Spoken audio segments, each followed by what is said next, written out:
Welcome back, and thanks for attending the second part of the training, focusing on how to create a safe environment for patients where they can discuss domestic and sexual violence and reproductive coercion. I want to start with a quote from Futures Without Violence, that success is measured by our efforts to reduce isolation and to improve options for safety.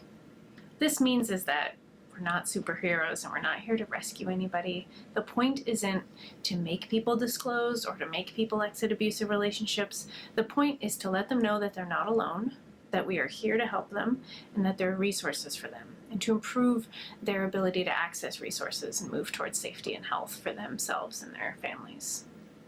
I'm sure you want to provide this for your patients, and I imagine you've probably encountered some barriers along the way.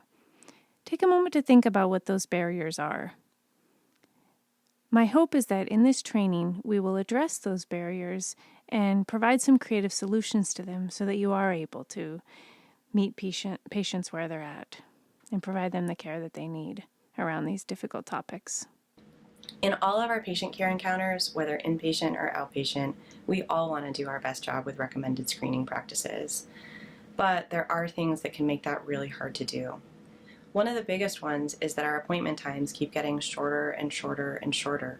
With that, it can be hard to go through these important topics, especially if somebody brings up something that you need to get more in depth on. Additionally, the topic that we're talking about today can be really uncomfortable. It can be uncomfortable to bring up. It can be uncomfortable because you don't want your patient and family to feel like they're being judged. It can be uncomfortable because sometimes it's hard to know just how to respond. Or if you do have a positive screening, what are places that you can refer that person to so that they can get the help and support they need? It can also feel really uncomfortable if you've experienced domestic violence or intimate partner violence in your life. There are so many reasons that make this a hard thing to talk about, but at the same time, it's one of the most important screenings that we do. Because of all these pressures, when we're doing screening for domestic violence, it can be very easy to do verbal and nonverbal messaging to patients and families about how you want them to answer the question, even if you don't intend to do it. So, for example, these are real questions that I've been asked that maybe you've been asked before. Okay, it looks like we have your vitals. You look good. Do you smoke? How often? No one's hurting you, right? Are you experiencing any domestic violence in the home? Anyone who's hurting you? I know this doesn't apply to you, but are you being abused? So what is wrong with these questions? Well, with that question, there's only one right answer, right? The right answer is no.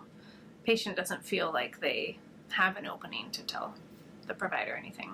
Are you experiencing domestic violence? So what's wrong with that question? Well, not everyone knows what domestic violence is. So they may think that it's only severe physical forms, and they may not identify what's happening to them as domestic violence. Also, people don't always want to identify with terms like domestic violence. So we want to be careful not to use terms as barriers and stigmatize people. Are you safe at home? And are you safe at home? Is everything safe at home? So are you safe at home is one of the most common questions asked about domestic violence in facilities all over the country. But what are some problems with that question? Well, it's pretty vague, so it could mean anything. Yeah, I'm safe because I have a carbon monoxide detector and a smoke detector. Or no, I'm not safe because there's been a bear around the cabin lately. So it's not clear what that means. But perhaps more seriously and importantly, the abuse could be happening somewhere other than home, and people's sense of safety can shift. So yeah, I guess I'm safe at home. I'm safer now than I was when I lived on the street and I was being raped, right? Or I'm safer now because he hasn't used the gun recently. So the people's perception of safety is subjective and based on their own experience. The evolution was to start asking more direct and specific questions. And those were an improvement on vague questions like, are you safe at home? But there are some limitations to this. So imagine being a patient, and in the context of the rest of your vitals, you're asked questions like this. Wonderful carbon monoxide detectors. Great. And do you check those batteries every year, change the batteries? Awesome, that's so great. Now, is anybody causing you any injury at home? Have you been hurt, kicked, slapped, punched? No? Okay, great. And let's see. Do you guys have a fire exit plan in case of a fire in the home? Has your partner made you do sexual things that you don't want to do? Have you been hit, kicked, slapped, shoved, or physically hurt in some other way by your partner? What might be some barriers to disclosing, right? You might not know why they're asking that question or what they're going to do with the information. Who is this person to ask me this? Are they going to judge me? Are they going to help me? Are they going to report me? Right? If there no context is given, people might not understand why you're asking this question. I might not trust you, might even feel invaded. Also, these are yes or no questions, and so the response options are limited. Or they may be experiencing a form of domestic violence that doesn't quite fit into these questions. So how should we do it? What we'll focus on for the rest of this training is how to create a safe environment where we have integrated education with assessment or screening and integrated intervention or response. The majority of this second training will focus on how to create a safe environment specifically around discussing domestic and sexual violence and reproductive coercion. But I would be neglecting something very important if I didn't talk about the larger context of how to create a safe environment. Having a trauma-informed organization, having youth-friendly clinics so that we can provide these services in a way that are empowering and appropriate for young people and that make them feel welcome. How to provide services to lesbian, gay, bisexual, transgender, and intersex patients in a way that is respectful and inclusive and safe. How to create environments that feel safe for people of color. How to address racial inequities in healthcare. All of these are incredibly important pieces of creating a safe environment in your facility. And so I'll leave you can pause your video and copy down these links. They'll also be in the resource list at the end. There's so much work to be done on all of these areas, and I regret that we can't focus more on them. Another piece of creating a safe environment is to send messages that domestic violence is an important health issue and that we care, we are safe people to talk to by using posters and other materials that you can put up around clinics, in waiting rooms, bathrooms, etc. You can order the 2 posters on the left of this slide at the website on the bottom, which is our website where you can get all of the materials that we share in this training. And the poster on the right is one of many posters created by Futures Without Violence that you can order on their website. So the first step in creating a safe environment around discussion of domestic and sexual violence is privacy. It is vital to talk with a patient alone without partners or other family members or friends present. Even if you think that the person there is a friend and they want them there, it's still important to get that person alone. We know that traffickers send other girls along with the trafficking victims to the clinic so that they can listen to them and report back to the trafficker or the pimp what that girl shares. So it is very important that no matter who that person is, you give the patient a chance to be alone. One way to make this easier is to use signs that normalize it, that just say that this is part of your clinic policy, so that patients come to expect it and the people who are there with them come to expect it.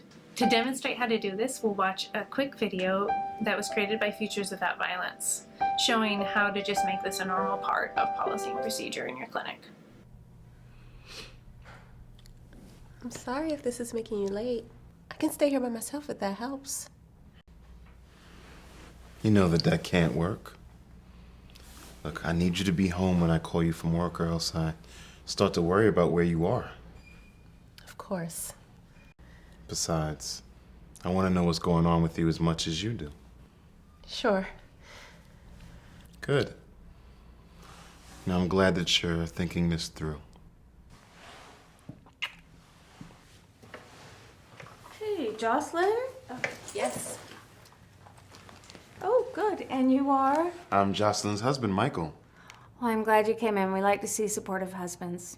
Now I'm going to take Jocelyn in the back and we'll come get you later on in the visit, okay? Well, Figured since I am her husband, I'd be able to go back there as well, especially since I came with her today. Besides, I'm worried about the symptoms she's been having. He is. I'm sorry, it's just clinic policy. We always see the patients first by themselves and then come back and get friends and family later afterwards. Oh, okay, that's disappointing. All right, I'll be here waiting for the callback. Great. There are magazines in the corner, I think Men's Health and People. That's okay. I'm fine. Jocelyn, come on back.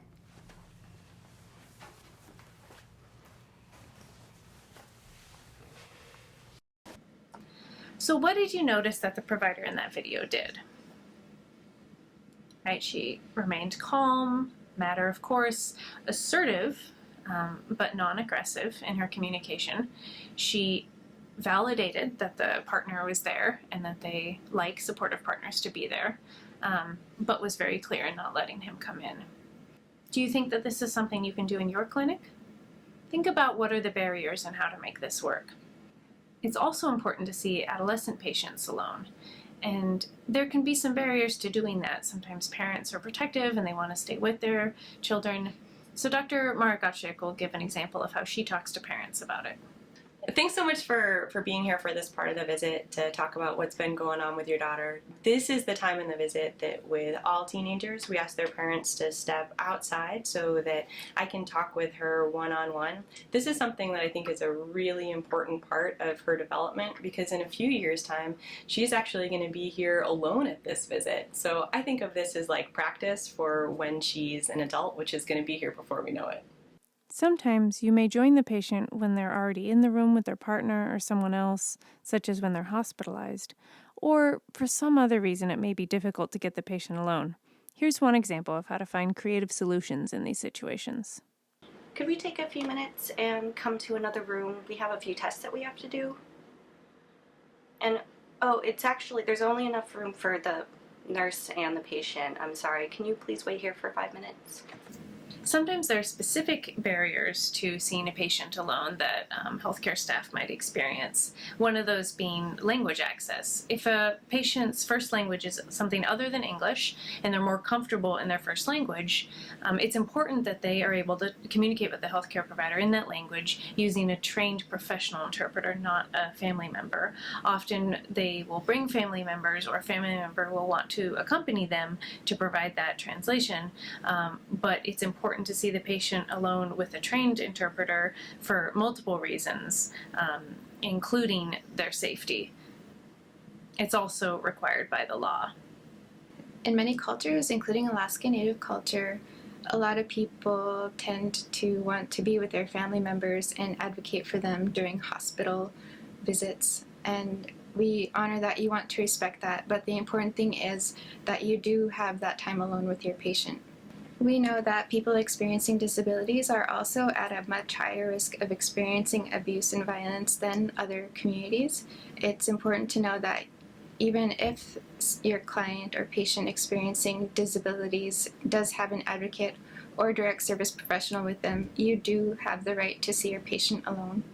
Oftentimes, the abuse is perpetrated by a caregiver or a family member, so it is important to get the time alone with the patient, to work with them and to talk to them, be able to provide a safe environment for them to disclose violence or talk about issues that they are facing.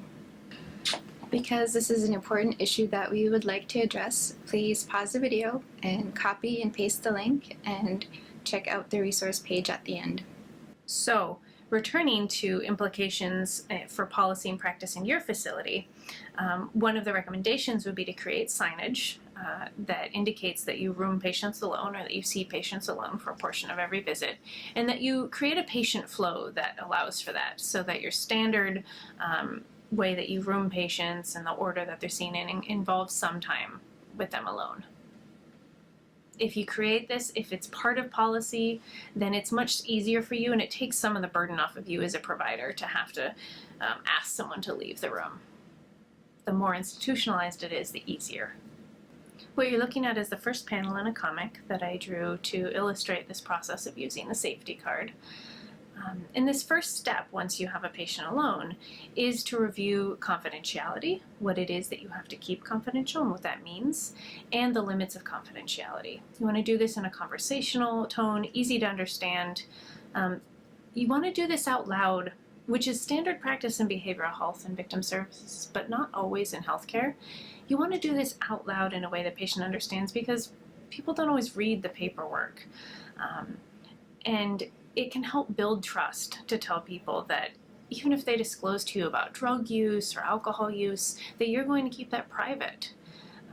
Especially in a small community, people might be worried about gossip, about you sharing their medical information with others, and so you have a chance to reassure them that that is not something you're legally allowed to do. It's also really important to talk about those limits of confidentiality, the things that you have to report, because you don't want someone to trust you and open up to you and then feel blindsided by you having to make a mandated report. So you need to tell them about the limits. So the limits of confidentiality, right, the things you do have to report, include child abuse, children who are exposed to abuse such as domestic violence, abuse of vulnerable adults, and that means adults who are not able to protect themselves, seek safety, or make reports themselves. So adults who are not mobile and are kept away from a phone where they could call for help, or adults who are experiencing dementia and are unable to ask for help. The vulnerable adults who are being abused, you do have to report. If somebody is suicidal or homicidal, going to harm someone else.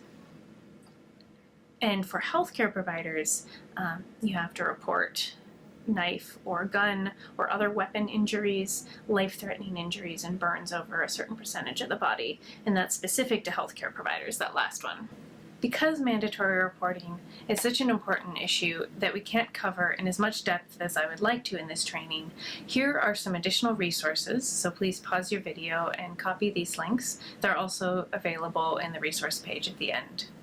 We'll watch a brief video created by Futures Without Violence to show what can happen if you don't talk about the limits of confidentiality beforehand and someone feels betrayed. Carla, please wait. Go to hell. Oh, What was that? I just totally screwed up. What happened? I'm an idiot, that's what. Why, Sophie? What just happened? I've been running late all day, okay? It's been one of those days. Anyway, so I walk in this room and the poor girl is sobbing. So I say, "You look like you're having a hard time. Can you tell me about it?" So she tells me about how she's in a fight with her boyfriend. Then the whole story comes out, complete with forced sex, controlled behavior. He didn't even want her to come to clinic today. He was texting her the whole time. Hurry the heck up. Anyway, so after I dry her tears and I tell her that everything's gonna be okay, of course I have to tell her that I'm mandated to report the forced sex. She flipped out. She said, "I thought this was confidential. My friend told me to come to you because you're so nice. Please, you can't do this. My mom is sick. My dad is gonna kill him, like for real. I came here because I thought you were gonna help me. This is not helping me. You're making things worse." Ugh. Oh, I am so sorry, Sophie. What could the provider in the video have done to avoid that problem and to have been able to continue giving care to that patient? Yeah, and she could have disclosed to her at the beginning of the visit what was confidential and what were the limits of that confidentiality. And some people say, well, if you do that, then nobody will talk to you. But there's a trade-off, sure. They may not talk to you, but at least they're making the choice not to talk to you rather than telling you something and then feeling betrayed and having their control taken away. In the context of an abusive relationship, they've already had their control taken away. So we want to allow them to make that choice in an informed way and have you, as the healthcare provider, be a trusted person that they can continue to come back to. Numerous times I've told people that I have to make a report if I hear certain things, and they still tell me those things because they want the support. When I meet with teenagers, either in a group or alone, the way I like to say it is I tell them, I want you to know that everything we talk about today is private. That means that I can't share it with anyone except for the people directly involved in your care, not even with your parents. There are a few exceptions to that, though. If I hear that you or someone else under the age of 18 is being abused or being exposed to abuse, then that's the kind of thing I do have to report. Or if you're going to hurt yourself or hurt someone else. And that's because it's my job to keep young people safe.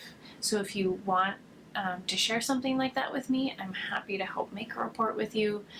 If you do think of something and you don't want to share it, then I'll be giving you some phone numbers that you can call anonymously and ask questions. So we've been talking a lot about your health, and the next questions that I'm going to ask you are also about your health, but these are questions that the answers are between you and me and other members of the healthcare team while you're here in the hospital.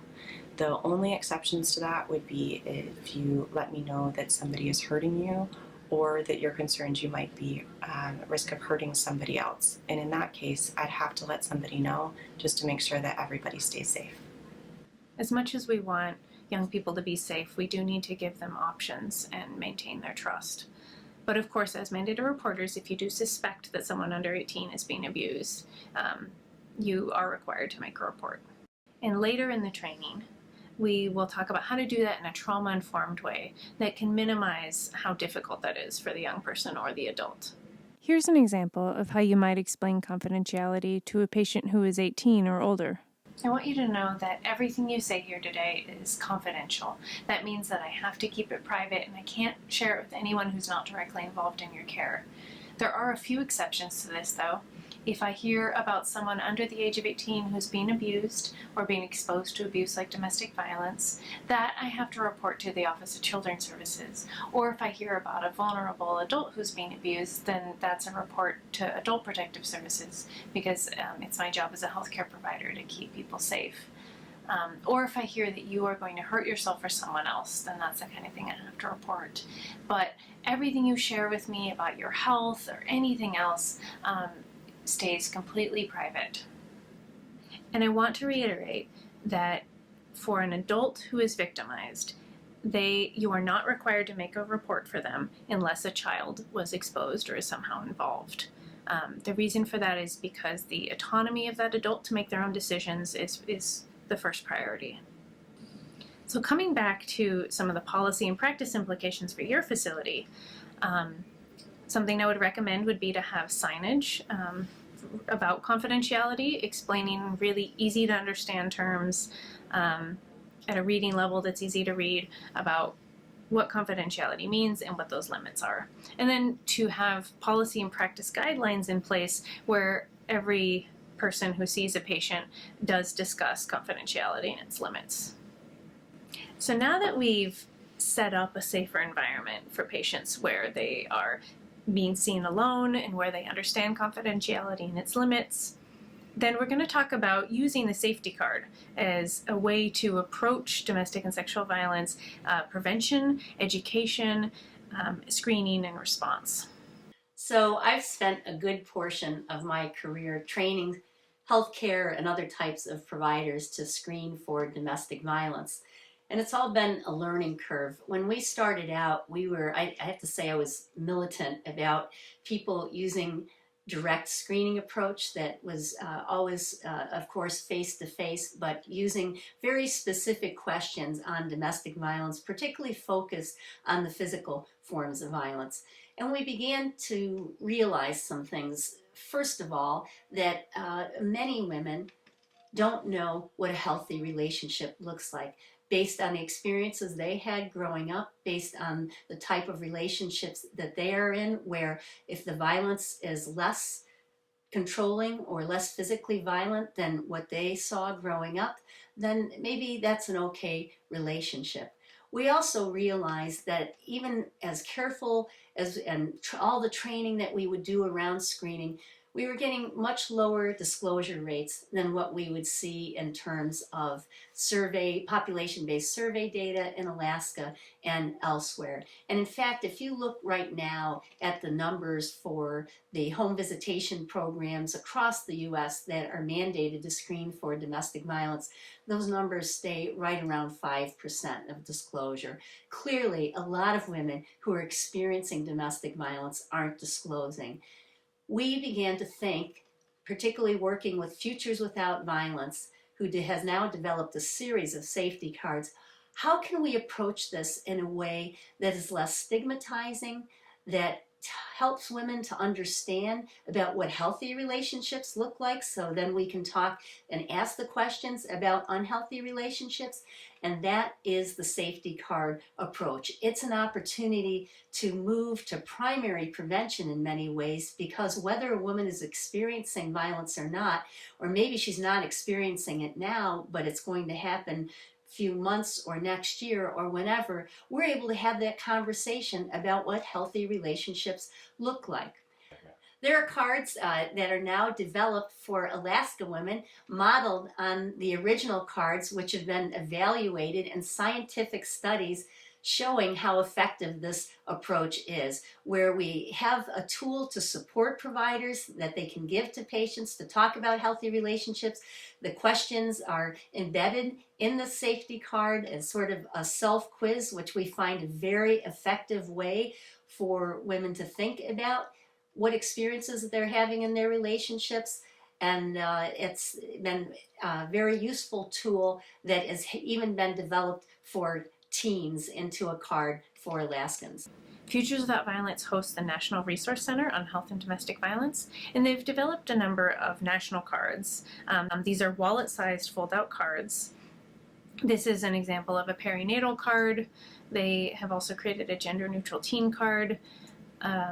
A number of tribal sites around the country have created American Indian cards.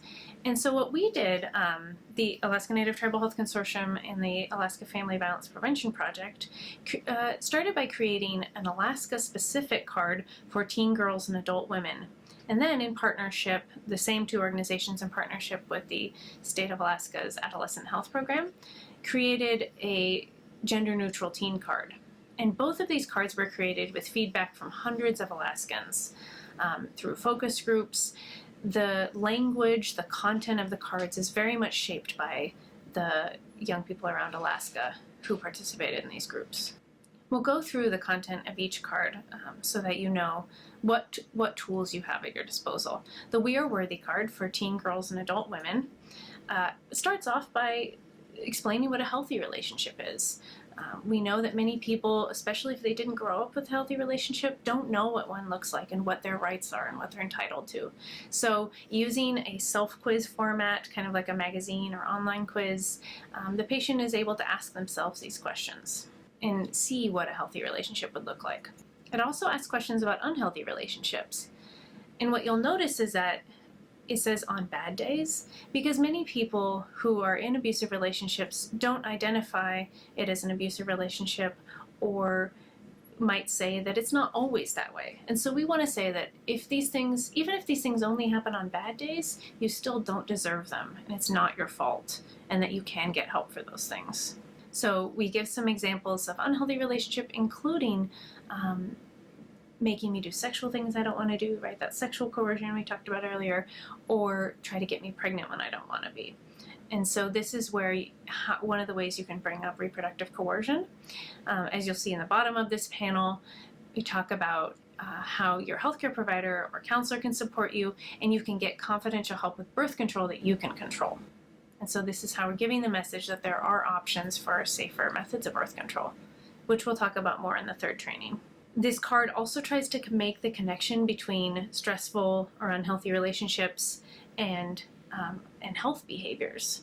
So we want people to understand that if they are overeating or not eating enough or using substances to cope, having trouble with sleeping or depression or suicidal ideation, that can be caused by stress in their relationships, and that we want them to know that they can get support for those things and it's okay to ask for help.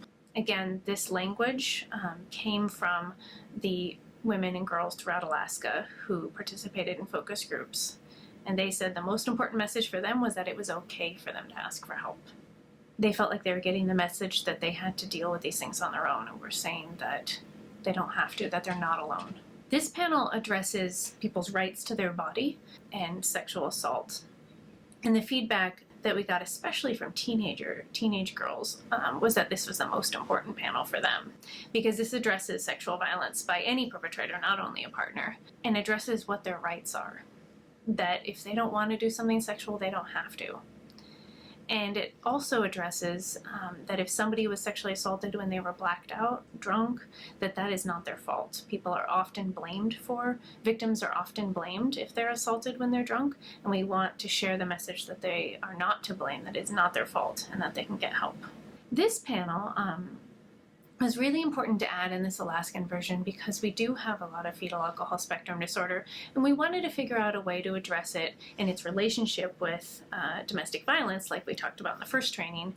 We wanted to address it in a non-judgmental and supportive way, to let people know that they can get help to get safe and to stop drinking.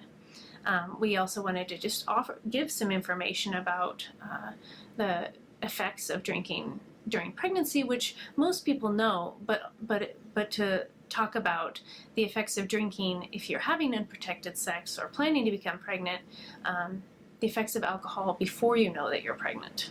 We also mentioned breastfeeding. We want women to breastfeed. It's so important for women to breastfeed, and we don't want to discourage anyone from doing it. So this is a way for you as a provider to bring up a conversation about how they can breastfeed safely. If they are going to drink, how to plan that out in a safe way so that they're not giving alcohol to their baby through their breast milk. This was the hardest panel to write because it's really hard to talk about drinking and pregnancy in a non-judgmental way. But we got feedback from 110 girls and women on how to make this sound non-judgmental and supportive. And since releasing the card, the feedback we've gotten is that it does so in a dignified way. And so I hope that you can use this as a tool to talk with patients. This panel addresses the kind of support that an advocate can offer and how someone might use an advocate to move forward with their own life goals. The back panel of each card has national domestic and sexual violence hotlines that people can call 24/7, and they can either talk to someone in Texas or wherever the phone is answered, or they can be routed to their local organization. So if, for example, you have a patient who wants to speak with an advocate in Yupik, they can be routed to the Tundra Women's Coalition and speak with someone there who is fluent in Yupik. Also, the National Domestic Violence Hotline provides services in 170 different languages. Language access should not be a barrier to getting help, and in this case, it isn't. There's also a version of this card that has regional phone numbers on the top, and you can order those cards for your region on our website. Now we're going to talk about the gender-neutral card for teenagers called Getting Together. This card was created with feedback from 113 youth from all across Alaska, representing every major racial group, and about half boys and half girls. Unfortunately, we were not able to hear from any transgender youth in the feedback process, but we did do as much as possible in language and imagery to make this card completely gender neutral. This is very important because youth of any gender expression, and any sexual orientation deserve to have healthy relationships, to know their rights, to know the rights of others, and to know that they're not alone and there's help. In healthcare, we can create a safe and inclusive place for youth, no matter who they are. We begin again with what a healthy relationship is, because this is not only an intervention, it is a prevention tool to teach youth about healthy relationships and what they and everyone else has a right to. So the questions are like a magazine or online quiz that the youth can ask themselves about healthy relationships. And what you'll notice is that the first 4 questions relate to any kind of relationship a young person might be in. And this was really important to the youth we got feedback from. They wanted this to apply to not only romantic or sexual relationships, but also relationships with family and friends. The last question is specific to a sexual relationship. In the next panel, we go through what an unhealthy relationship is and give examples, again, that pertain to multiple kinds of relationships, because many of the youth we talked to had been victimized by someone other than a dating partner, or both a dating partner and someone else. So we wanted to make it apply to any kind of abuse that they might be experiencing. What you'll notice on the bottom of this card is that it also addresses not only potential victims, but potential perpetrators of abuse. We want to help young people have healthy relationships no matter where they're at. And as it says, there's help for you too. The Teen Dating Violence Hotline, which has its number on the back of the card, will help young people who are victims of abuse, or who are perpetrating abuse, or who just have questions about relationships. Now, this panel is about consent. It is so important for young people to understand what consent is, what they and everyone else has the right to in terms of intimate behavior. And so we go through about being aware or conscious and sober, close in age, and that is, of course, when we're talking about teenagers and young people, and no one having authority over the other, and then what consent looks like that is clear, spoken, happy, enthusiastic agreement to each activity, right, that it's specific. And we reiterate that point on the bottom. You'll see consent to kiss or touch is not consent to do more. Now, they reinforce that they need to be asking and listening to each other. We give examples of how to communicate about intimacy, how to ask questions, and then listen and respect the answer.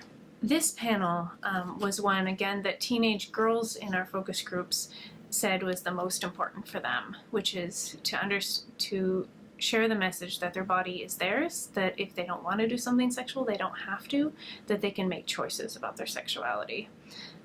We address reasons, ways that people might pressure someone into sexual activity, even if they spent money on you, even if you've done it before, it is always your right to choose.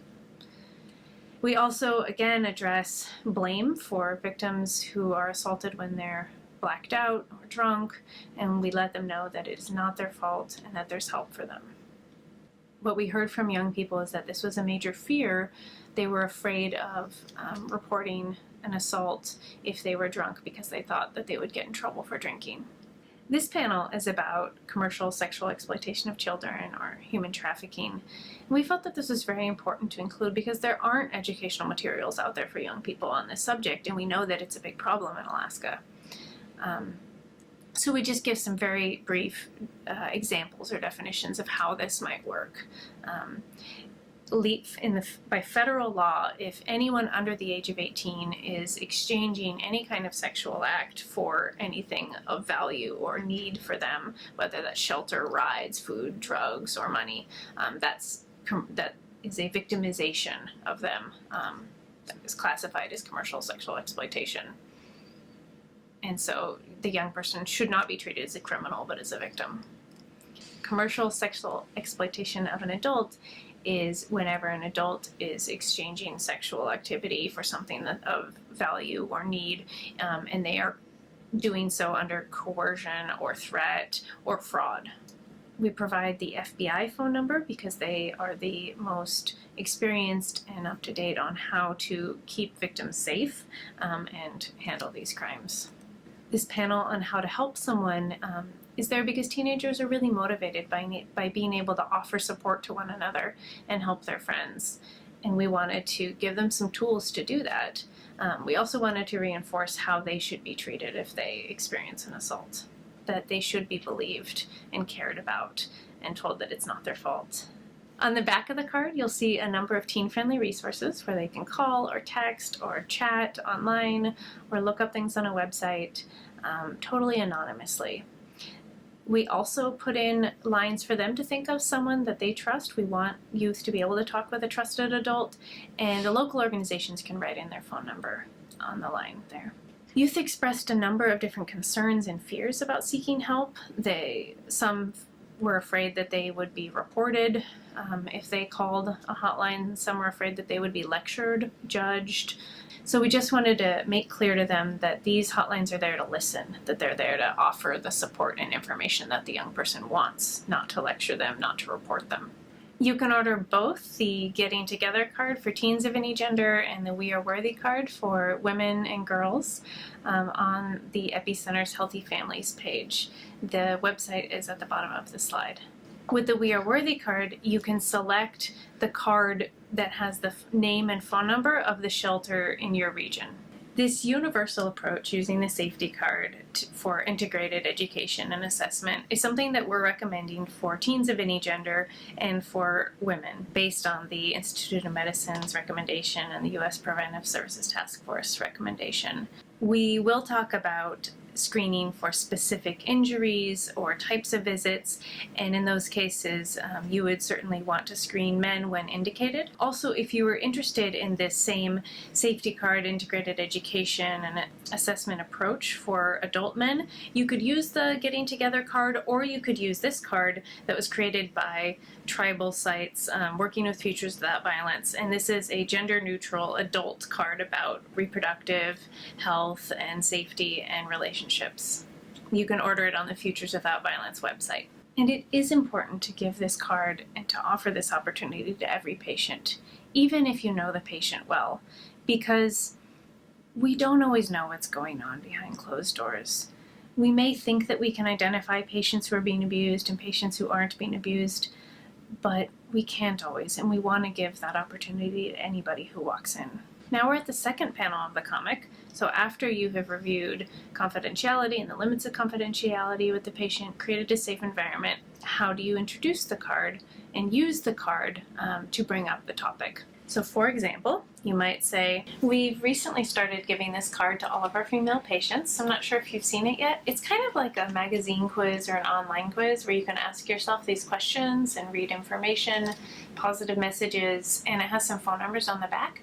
You can take as many as you like for your friends and family. So take a look at it, please.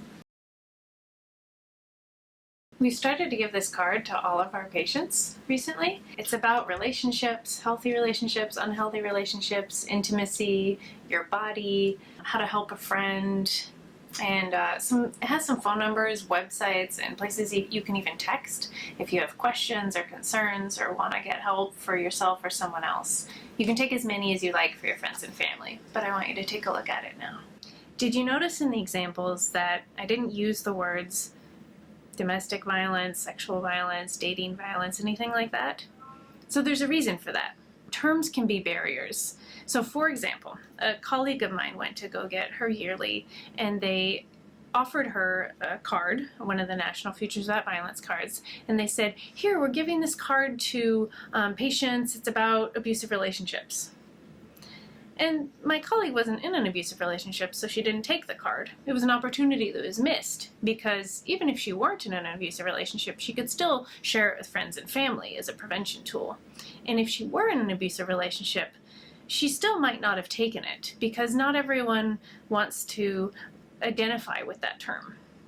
So we introduce things in a more normalizing, more broad, and less stigmatizing way, so that we can make sure that they take that card if it's safe for them to take it.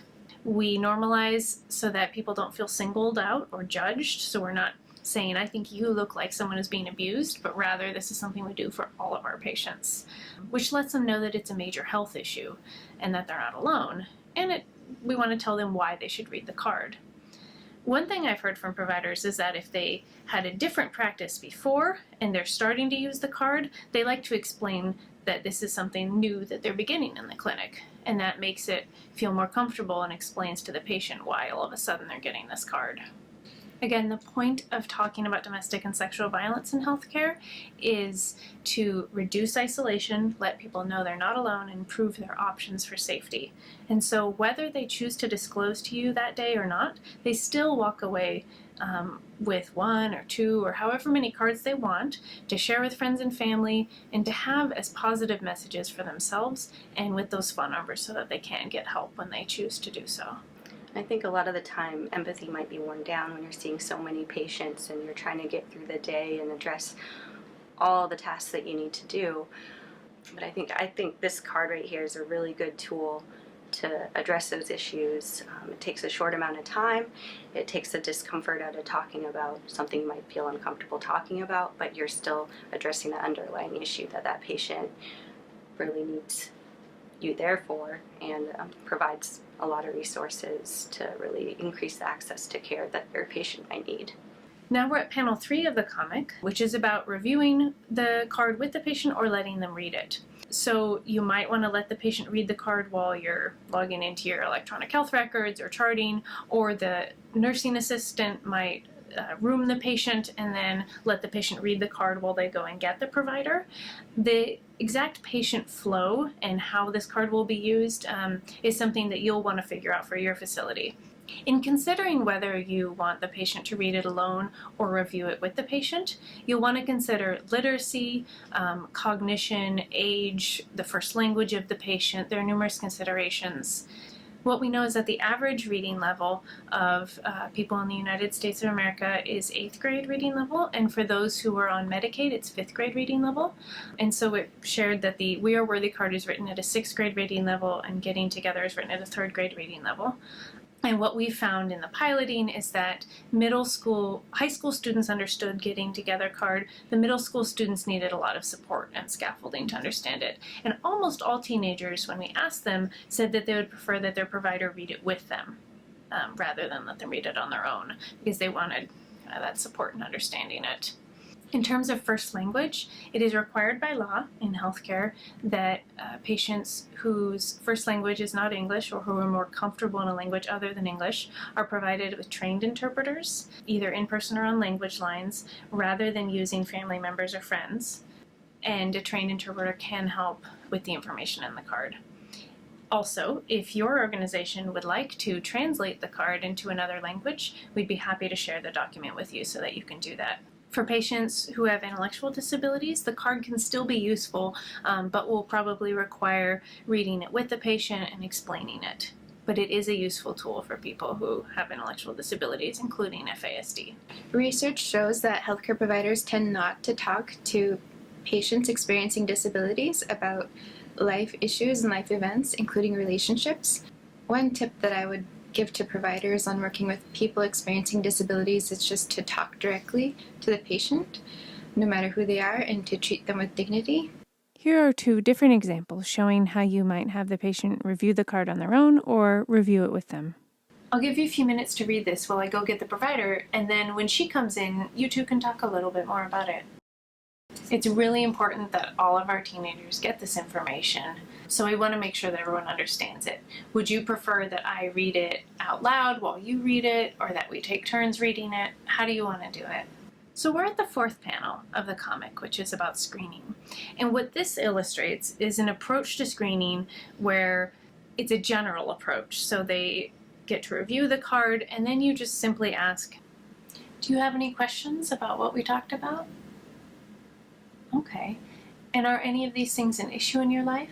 This is one approach you can take in your organization, is that instead of asking direct questions, you ask this general question where they are invited to talk with you about anything in the card that struck a chord with them or that they are concerned about.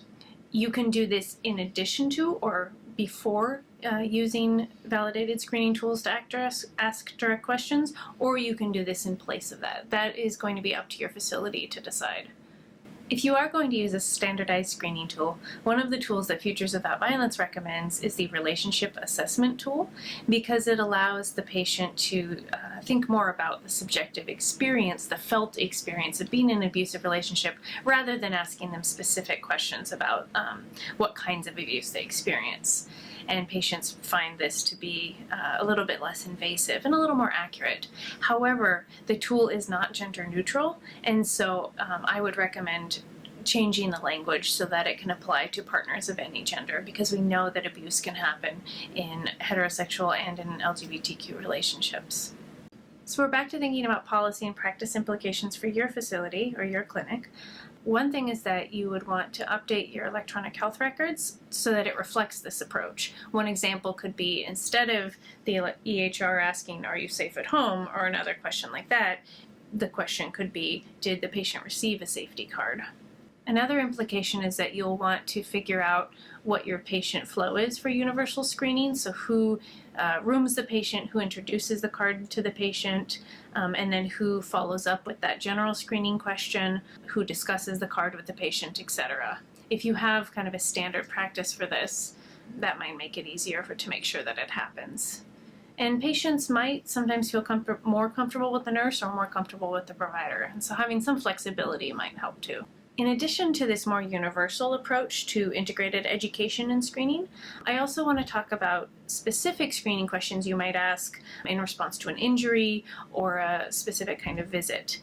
And the idea with these is that we're using the same principles. You're normalizing before you ask the question. You're telling them why you're asking them the question, and you're telling them what you're going to do with the information so that they trust you and understand why you're asking. So, for example, is it okay if I ask about the bruising on your neck? I ask because every time I see bruising on somebody's neck, I worry that they might have been strangled. Strangling is a very dangerous injury that needs medical help, and I want to help you get those resources if you need them. Has anybody put their hands around your neck and squeezed, choked, or strangled you? often when we see an injury to the jaw, like the one you have, it's because someone's been hurting the patient, sometimes a partner. I'm concerned that this could have happened to you. Did your partner hurt you? Because it happens to so many women, we ask every woman who needs emergency contraception if they've had difficulty with their partner trying to get them pregnant or with refusing to use condoms or coercing them to have sex. Has that been happening for you? Every time a patient comes in for an HIV or STI screening, we ask every patient if they feel comfortable talking about condoms without feeling afraid with their partner.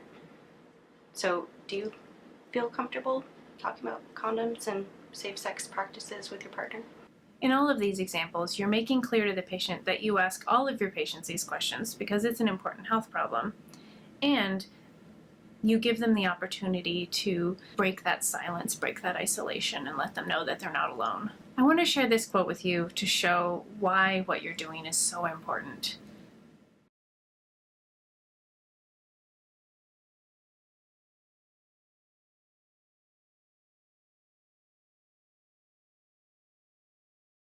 Oftentimes, bringing this up, both in terms of education and asking these questions, can help people see things in a light that they didn't see them before. They're often told by abusers that they're crazy, that they're imagining things. And so when you ask these questions, you can help people understand their rights and their options, and that what's happening to them is not okay and it's not their fault. In addition, knowing the reality of your patients' lives, for example, knowing whether sexual risk behaviors or rapid repeat pregnancies have to do with coercion or threat, can help providers to be more effective in their risk reduction approach and motivational interviewing. It allows you to more accurately understand the problem and support your patients towards health. So we're back to the implications for policy and practice in your facility, and that can include putting in place practice guidelines about standard questions that you would ask for visit types and injuries, such as STI testing, pregnancy tests, emergency contraception, body trauma, strangulation, and pregnancy terminations. And you can get more information on general approaches as well as these specific visit type questions and safety planning with this guide that you can get on Futures Without Violence website for reproductive and sexual health, and this guide for adolescent health, which you can also get on their website, and this training video for dental professionals, also available on Futures Without Violence website. A safe environment for patients is communicated through the kinds of policies and practices we just discussed, and also, very importantly, through tone, pacing, body language, and more. To discuss approaches that providers can take to create a safe environment for patients, especially for survivors of trauma and abuse, let's hear from a nurse and a certified nurse midwife. One part of training we go through as nurses is providing a non-judgmental, safe environment where you can really build trust with your patient so they feel safe talking with you and they have that rapport with you to share things that you might want to address with them. In my practice, what I do to help connect with my patients, or in our setting, our customer owners, is realizing that as long as I come from a space of love and compassion and understanding, it doesn't matter exactly how I say something, but in the way I say something. So in working in Anchorage for the past 3 years and also receiving the patients that transfer from throughout Alaska is knowing that there are cultural differences for the individual, but also from the area that they come from, and knowing that you'll have to tailor your communication based on that individual. Some of the more village women, they may be more quiet, needing more time for responses, and for you as the provider to not speak as quickly. Also, there's a lot of body language differences and eye contact. Sometimes they might answer with a yes of just raising their eyebrows or a no with down, and picking up and working in your area of how the different cultural components of communication are and trying your best to apply that to the individual. What I have found that helps with communication is also my positioning, my body positioning, and how I speak to them. And that I often try to get down low, either I'm sitting down with them or if I'm below them, so that if I'm looking at them, I'm not above them. And that can be a position of being domineering. I want to allow them, just like you would speak with a child, for the child to be heard, you want to get down on their level. Either put them on a stool or squat down so you can talk to them. And I feel that is a natural way for us as individuals to communicate on an basically eye-to-eye level, so you can be of equal power, so that you as a provider don't want to come across as domineering or oppressive. So with working with women, it's really important to me, and I find that women are more responsive if I come from a perspective that they have a history of sexual abuse, whether or not I know that. And that means that I changed my demeanor in that I ask for permission before doing any procedures. I review my labs with them to discuss if that's okay, I have their permission to draw those labs, and to tell them what I'm going to do before I do it, any touch. Also, too, to allow them to tell me if they are having pain or they need me to stop for whatever reason, they can tell me to stop, and I promise, no matter where I am in my procedure, that I will stop. I think this is really important because as providers, we don't want to be reinitiating a trauma dynamic, and that sometimes, even though these women are presenting for their healthcare and it is a different situation, their unconscious doesn't always identify it, that this is actually a safe situation, and they can revert back to the feelings of trauma or that incident. And that is one reason why many women have trouble accessing care, or they feel afraid of providers. So allowing women to have control over their bodies and what's going to happen to them, and allowing that I'm not the one who has to assert something on them. They can help work with me about what they want for their healthcare and at a pacing that they're willing and comfortable with. So I want to show you a quick video by Futures Without Violence that demonstrates this universal approach to integrating education with screening and intervention. One note about this video is that it was created before Futures Without Violence clarified their process, where they first want to give the card and then ask questions. So in this video, the provider gives the card at the end of the video. That's just one thing to keep in mind, that we would want to do, use the card as an introduction kind of before asking these specific questions. But watch the video as an example of how to engage an adolescent respectfully and talk about these issues. Also, you'll notice watching it that the provider applies many of the same principles that Quenna and Heather discussed. Dr. King, I'm going to be taking care of you. So, I see that you are interested in getting tested for sexually transmitted infections and HIV today? Oh, well, my girlfriend and I decided to get tested for STDs and HIV, so yeah, that's why I'm here. Okay, great. Well, I'm glad you came in. Before we get started on testing and talking about your relationship, I want you to know that this conversation is private and confidential unless I find out that someone is hurting you or if you're feeling suicidal. Okay, those things I would need to report. Yeah. So back to testing. Did you already leave your urine sample? Yeah. So you said that you and your girlfriend both came in to get tested today, which is great. Are either of you experiencing symptoms like discharge or burning during urination, anything like that? Oh, no, I'm not having symptoms. It's just a new relationship. I want to make sure we're okay. Okay. So I want to understand more about the people that you've had sex with. Have your partners been men, women, or both? Seriously? Girls, only girls.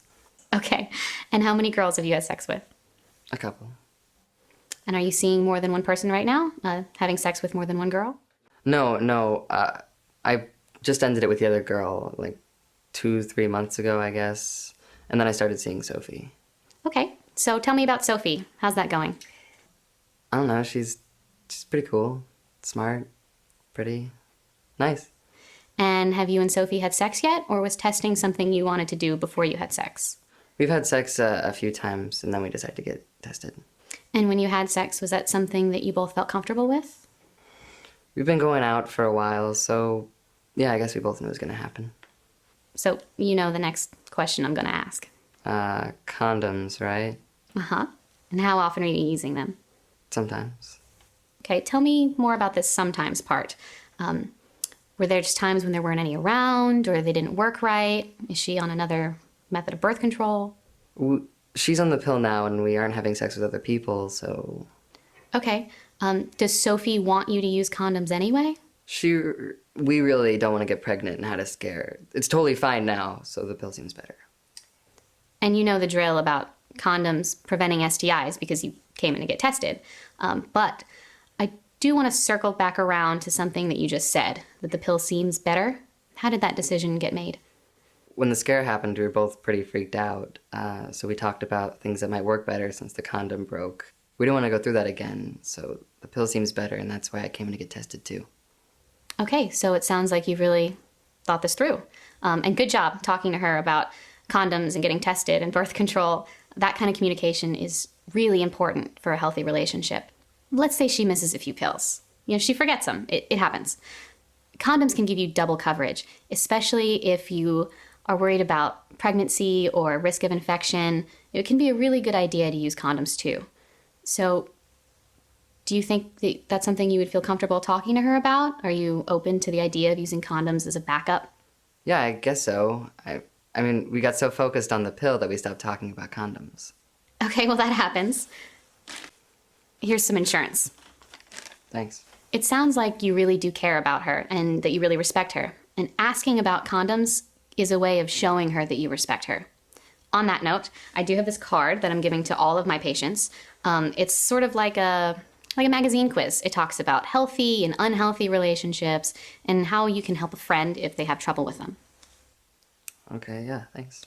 So I'm just going to do a quick HIV test, real simple. And, you know, if anything else comes up for you, you want to talk about condoms or getting tested again, anything, you can always feel free to come back. You know, I know a ton of guys who just feel like there's nowhere they can go to get their questions answered. But really, this clinic is as much about helping guys figure out how to have healthy and safe relationships as it is about helping girls.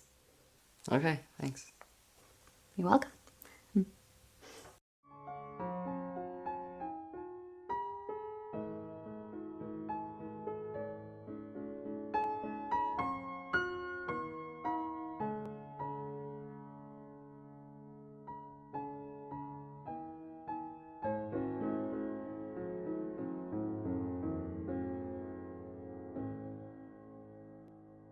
So what did you notice that the provider did well?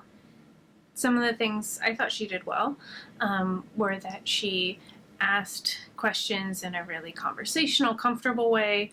She addressed consent, both about sex and about which forms of birth control they're using and about testing. So she was sort of, through her questions, doing some education. She spoke respectfully. You could tell that she enjoyed the presence of the young person in her exam room. And teenagers can tell if you enjoy them or not. And so she did a good job of modeling just caring about a young person. She also validated what he was doing well, the communication with his partner, and gave information about condoms and protection in a non-judgmental way. Is there anything that you might have done differently than the provider? As I already mentioned, we would suggest giving the card earlier in the visit, then doing the questions. And I'd also recommend, instead of saying, when discussing the limits of confidentiality, instead of saying, if you're being hurt, saying if anyone under age 18 is being hurt. Because sometimes teenagers might disclose about friends or family members of theirs rather than themselves. I hope this is a useful example and that you can incorporate some of these practices. So in part 2 of this training, we've addressed how to create a safe environment. We talked briefly about and I gave some resources for how to create youth-friendly clinics, trauma-informed facilities, address racial inequities and racism, and have an LGBTQ-friendly clinic. And so you have those resources, but in the training we addressed how to see patients privately and alone, how to address confidentiality and its limits, and then how to bring up these topics in a way that provides education and validating messages, and gives people the opportunity to talk with you about domestic and sexual violence if they choose to, using the safety card. In part 3 of the training, we'll talk about how to respond to patients if they don't disclose or if they do disclose.